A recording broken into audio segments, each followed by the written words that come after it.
আল্লাহর কসম করে আপনাদেরকে একটা কথা বলছি, আমি নির্বাচনের পরে জামায়াতের আমিরের সাথে কথা বলেছি। সেই কথার ভিতরে একদম উনি যা বলেছেন, আল্লাহর কসম করে বলছি, আগে বলছি, উনি যা বলেছেন সেই কথাটাই আপনাদেরকে বলি। ওনার মুখ দিয়ে বললে হয়তো আপনাদের বিশ্বাস নাও হতে পারতো।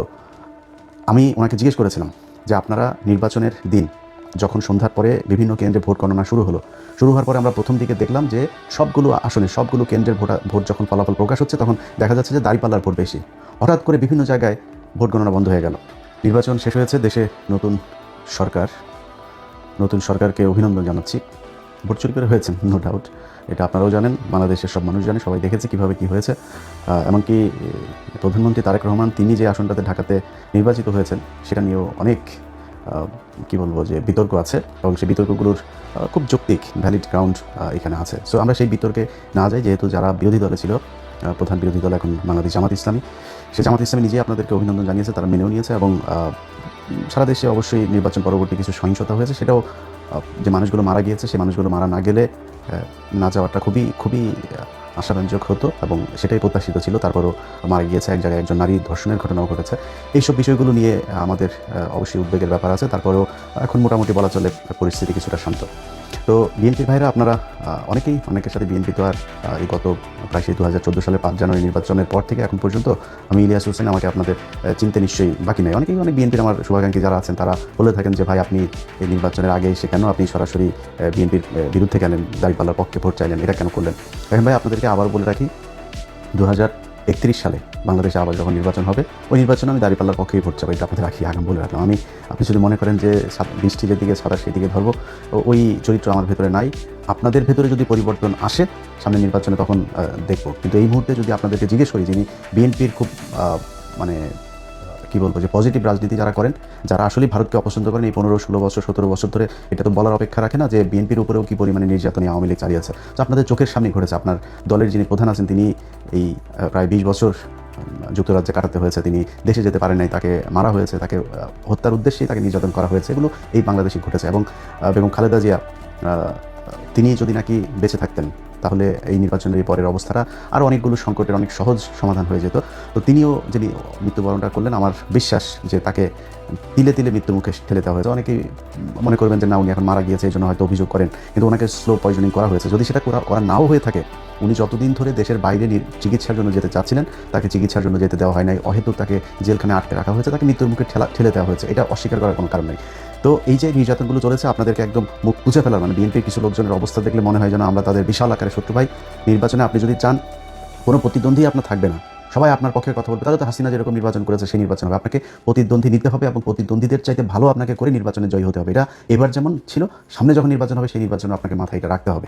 এবং সেই প্রিপারেশন যদি আপনার না থাকে, এবার জামাত ইসলামের সাংগঠনিকভাবে তারা আপনাদের সাথে হয়তো খুব নমনীয়ভাবে, দেশের একটা ক্রান্তিকাল চলছিল, এই মুহূর্তে দেশের ভিতরে যদি বিশৃঙ্খলা, আমি প্রথমে নির্বাচন কমিশনের যে ওয়েবসাইট সেখানে দেখাচ্ছিল একদম প্রথম পরপর 5টা দাঁড়িপাল্লার, একটা ছিল ধানের শীষের।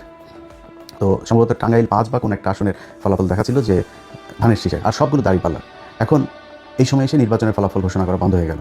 তো বন্ধ হওয়ার পরে যখন কিনা আপনি করলেন, একসাথে কয়েকটা কেন্দ্রের কয়েক ঘন্টা পরে আপনি দিলেন, 2-3 ঘন্টা থেমে থেকে তারপরে হঠাৎ করে একসাথে, যেমন তারেক রহমানের যে আসনটা খালেদুজ্জামান ভাই যেখানে দাঁড়িয়েছিল, খালেদুজ্জামান যখন কিনা সম্ভবত 17টা না কয়টা আসনের ফলাফল তারা একসাথে রিটার্নিং অফিসার আপনার সাইন করে দিয়ে দিয়েছেন যে এটার আলাদা কোনো খবর নাই যে কোন কেন্দ্রে কতটুকু। যেটা আমি নির্বাচনের আরও 1 সপ্তাহ আগে থেকে বারবার বলছিলাম যে কারচুপি যেটা হতে পারে, এই যে বলা হয় মানে আধ্যাত্মিক কথাবার্তা বলা হয়, ভারত আমাদের এখানে জোর করে বসাই দেওয়া যায়, ভারত যা চায় তাই হয়, আমেরিকা যা চায় তাই হয়, এটা আমি মানি না, এটা আমি মানতে চাইও না, ভবিষ্যতেও মানবো না যে তারা এসে তারপরে ওই কালো জাদু করে তারপরে কাউকে ভোট বেশি পাওয়া যায়। এটা আমাদের দেশের যে ইঞ্জিনিয়ারিং, যে মেকানিজম, সেটার মাধ্যমেই এটা করা হয়। তো সেটা কীভাবে করা হয়? ধরেন আপনি ফলাফল ভোট হয়েছে এক রকমের, আর রিটার্নিং অফিসারের অফিসে যখন যায় তখন রিটার্নিং অফিসার ঘোষণা দেয় আরেক রকম। এই জন্যই আমি বারবার বলেছিলাম যে প্রতিটা কেন্দ্রের ফলাফল, কেন্দ্রে যারা থাকবে এজেন্টরা, তারা ওই কেন্দ্রের ফলাফল ঘোষণা করে তারপরে এই কেন্দ্র ছাড়বে।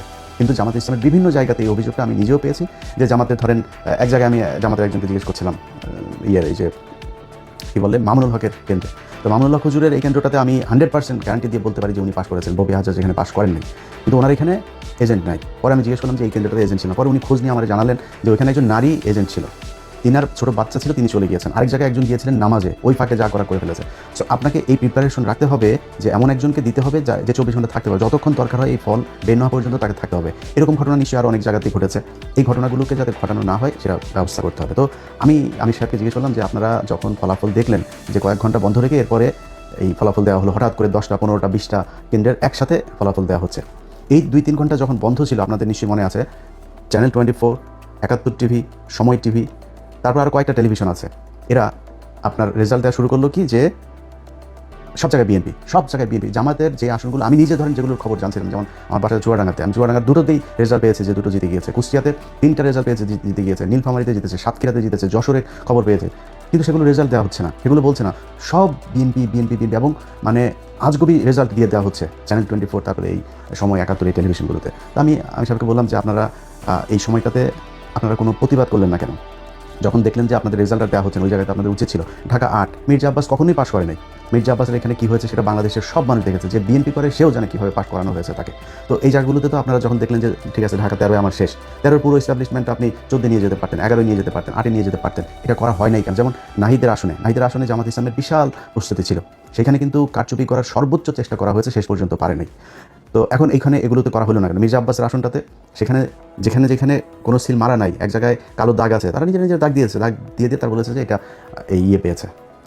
নির্বাচন কমিশন সিদ্ধান্ত দিল যে যেখানে কালো দাগ পেপারের যে কোনো এক জায়গায় যদি নাকি থাকে, দাগ থাকে, সেটাই ধানের শীষ হিসাবে গণ্য করা হবে। কেন? ধানের শীষ ছাড়া কি আর কোনো মার্কা নাই ওইখানে? এটা করা হয়েছে। তো এই আমি যতটুকু আমি আপনাদের কাছে সব কিছু বলছি না, আমি যতটুকু ভেতরের মানুষজনের সাথে কথা বলে বুঝেছি যে এই নির্বাচনটা আসলে এরকম একটা ফলাফল, জামাতকেও আগে থেকেই বলে রাখা হয়েছিল যে আপনাদেরকে মেনে নিতে হবে।